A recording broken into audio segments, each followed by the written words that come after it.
प्रेम से बोलिए भगवान शंकर की जय हो। जय जय माता पार्वती की जय हो। शिव परिवार की जय हो। सदा भवानी दाहिने सन्मुख खड़े गणेश, पांच देव मिली रक्षा करही। ब्रह्मा विष्णु महेश, माता गंगा की जय हो।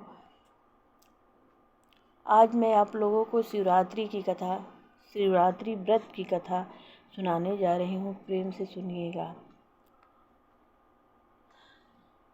गुरुद्रह नामक एक पापी निषाद नित्य वन में जाकर जीव हत्या और चोरी आदि दुष्कर्म करता था।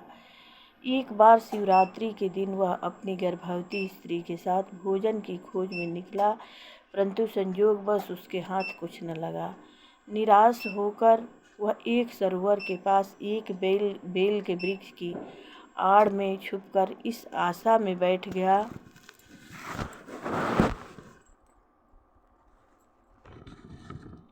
कि जल पीने आए पशु को मारकर अपनी क्षुधा तृप्ति करेगा। संयोगवश रात्रि के प्रथम पहर में एक मृगी जल पीने आई तो भील ने अपने धनुष पर बाण चढ़ाया। उसके ऐसा करते ही उस बेल के वृक्ष से जो जल और बेलपत्र वहाँ वृक्ष के नीचे स्थित शिव जी के ज्योतिर्लिंग पर गिरे तो उससे शिव जी का पूजन हो गया। मृगी ने आर्तवाणी में निषाद से कहा कि तुम मुझे थोड़ी देर के लिए जाने दो, मैं अपने बच्चों की व्यवस्था करके लौट आऊँगी। मृगी के शपथ पूर्वक विश्वास दिलाने पर निषाद ने उसे जाने दिया। उसकी प्रतीक्षा में एक पहर का जागरण हो गया।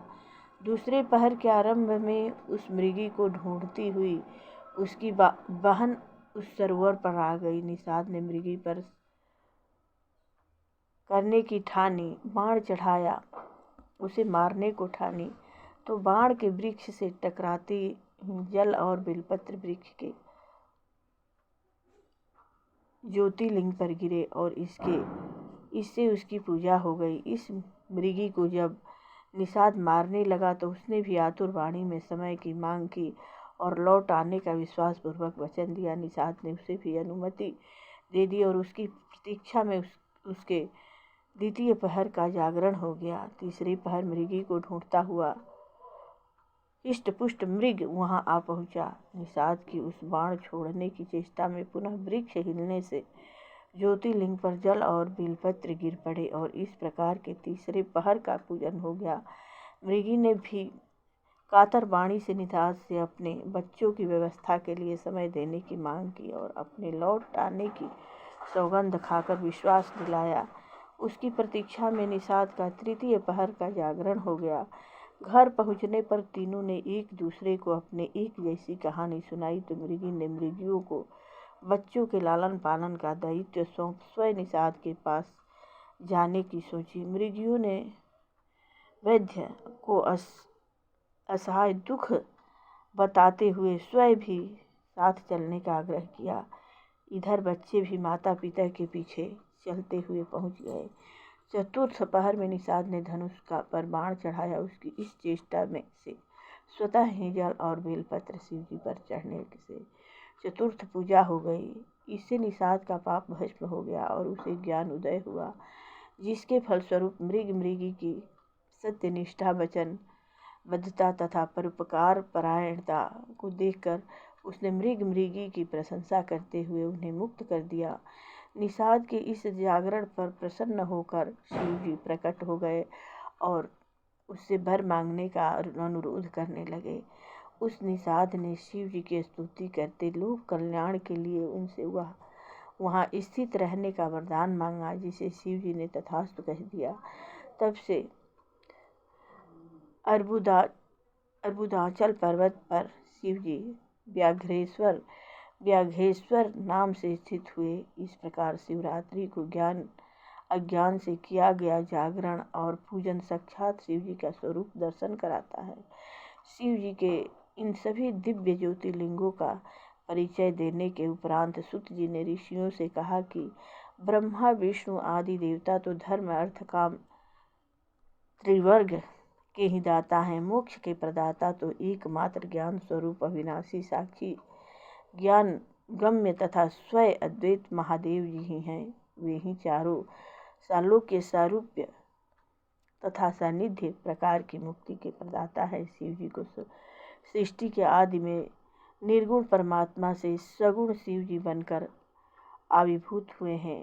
त्रिगुणातीत शिव जी में और सगुण रुद्र में सगुण और आभूषण के समान आकार भेद को छोड़कर कोई भेद नहीं। शिव जी ही ब्रह्मा विष्णु आदि देवों के सहायक हैं। सभी देवों का लय शिव जी में ही होता है और आत्म कल्याण के इच्छुक सभी मनुष्य तथा देवता उसी शिव का ही भजन करते हैं। शिव जी ही काल में महाकाल तथा सभी कार्यों के आदि कारण और नियंत है। वे शिव जी ही सृष्टि रचना करते हैं और उसमें लिप्त नहीं होते। जिस प्रकार जल में अग्नि आदि तेज की परछाई का भान होता है परंतु वह वास्तव में उसमें प्रविष्ट नहीं है, उसी प्रकार शिव सृष्टि में लिप्त नहीं है। जैसे अग्नि प्रत्येक काष्ठ देख सकता है वैसे ही सृष्टि के अणु प्रत्याणु में व्याप्त शिव जी को साधक ही देख पाता है। वैसे समुद्र मृत्तिका और स्वर्ण उपावि भेद से अनेक है। जिस प्रकार एक ही सूर्य जल में अनेक भासते हैं, भ्रांति नाश होते ही अभय बुद्धि हो जाती है। अहंकार से मुक्ति निर्मल और बुद्धिमान जीव शिव के प्रसाद से शिवत्व को प्राप्त होता है। यह सारा उपयुक्त विवरण प्रस्तुत करने के उपरांत सुत जी बोले, पुण्यात्मा ऋषियों, यह परम पवित्र दिव्य एवं गुप्त ज्ञान साक्षात शिव जी ने विष्णु को, विष्णु जी ने ब्रह्मा जी को, ब्रह्मा ने संकादिकों को, संकादिकों ने नारद को, नारद ने व्यास जी को और व्यास जी ने सुत जी को और मैंने आपको सुनाया है। इसके श्रवण मनन से कुछ दुर्लभ नहीं रहता, सभी रिद्धियाँ प्राप्त होती हैं।